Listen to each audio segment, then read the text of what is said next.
Hello, so this is Saiju, and we finally finished our Song a Day challenge for 2020. So anyway, so what's the Song a Day challenge for 2020? Well, basically, the rough rules, or the rules are, you have to write one song a day, not to produce or record a song a day, but write one song a day. So, technically you don't have to record anything. Second rule is no old ideas, so the ideas have to be generated on the day. And and this year round I've got the rough loose minimum of 2 years. Not 2 years, 2 minutes. Losing my flow here. Whereas previous years, I did 2 verses and 2 choruses as the limit, as the loose minimum, as it were. This year around, I changed it as a loose minimum of 2 minutes because I knew I probably would do songs that wouldn't fit the verse-chorus structure, and instead I would just be kind of doing various other kind of structures, really. Anyway, the reason why I decided to do this challenge this year was that it was basically a natural kind of outgrowth of the writer's block process that I've been going through. So prior to starting this challenge, I'd been doing a short sketch a day since the start of, when was it?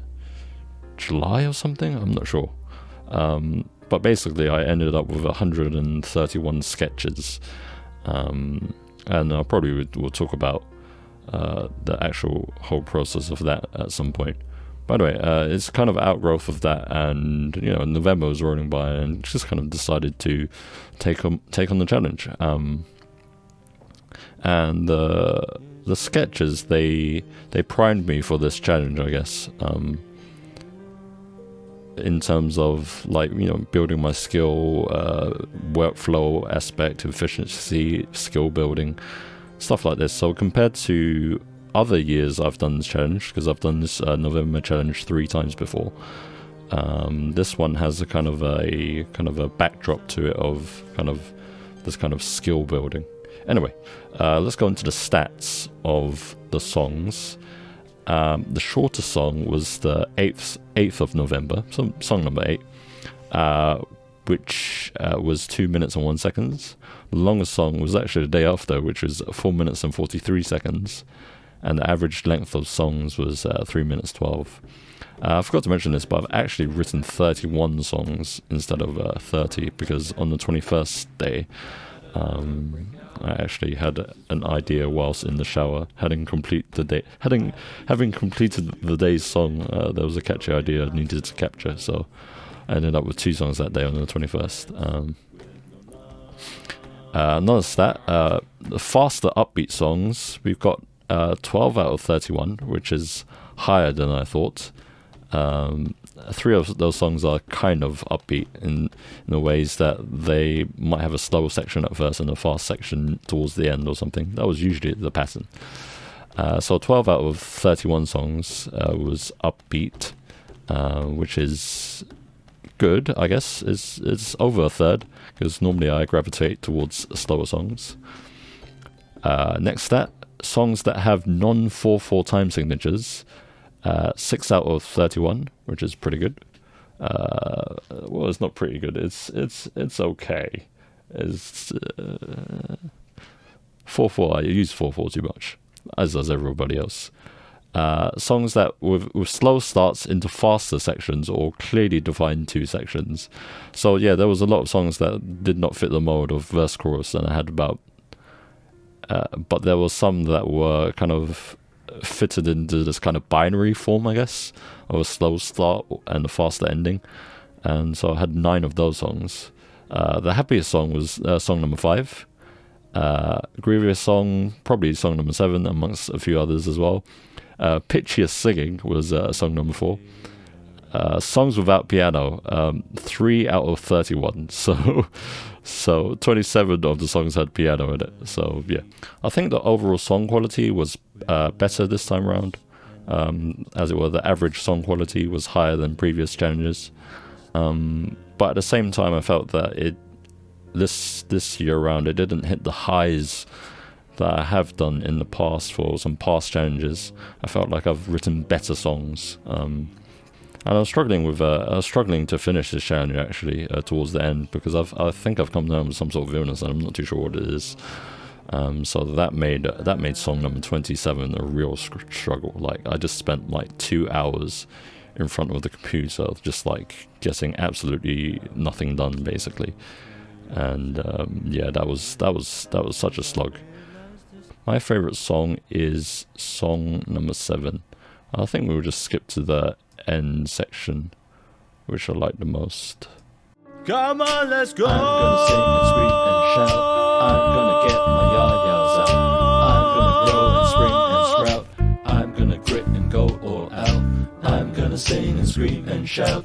I'm gonna get my yah-yahs out. I'm gonna grow and spring and sprout. I'm gonna grit and go all out. I'm gonna sing and scream and shout. So yeah, kind of catchy really, that one. That's probably my favorite song of this year. Maybe song 19 as well. I quite like song 19.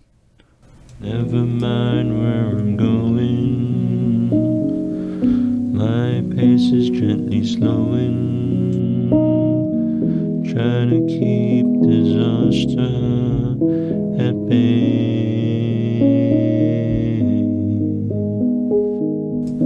always trying to find the answer. Like, it's another one of my kind of slow ballady songs, but I don't know, there's something about that one that's really nice. Also like song number 15. Song number 15 is quite good. Curfews gotta go down the back alleyways, can't be held up in a place where nothing I do is ever right. Keep that housewife out of my sight.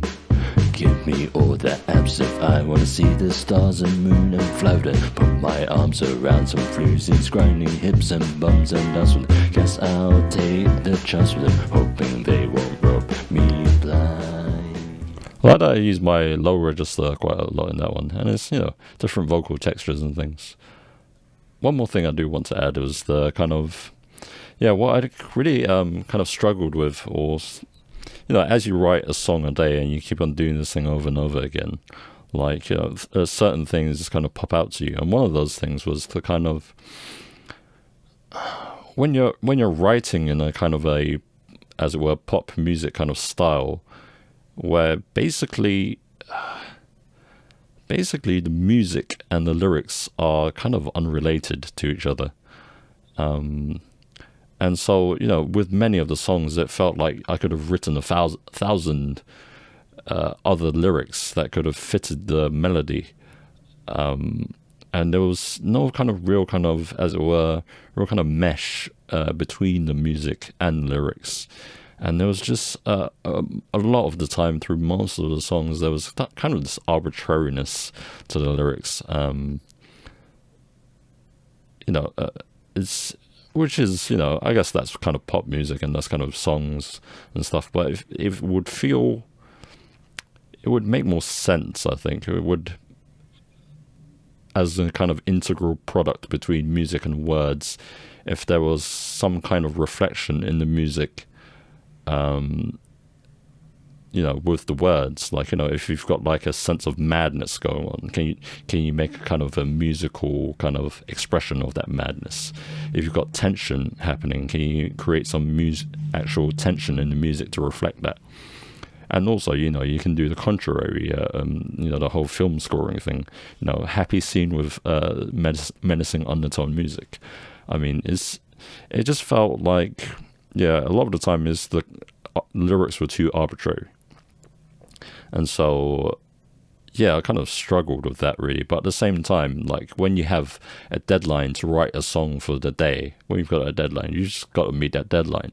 And so no matter how arbitrary the lyrics are, they just meet the deadline, whether the music and the words fit together or not really.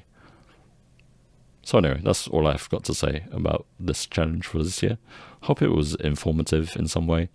And maybe see you again next year. Who knows?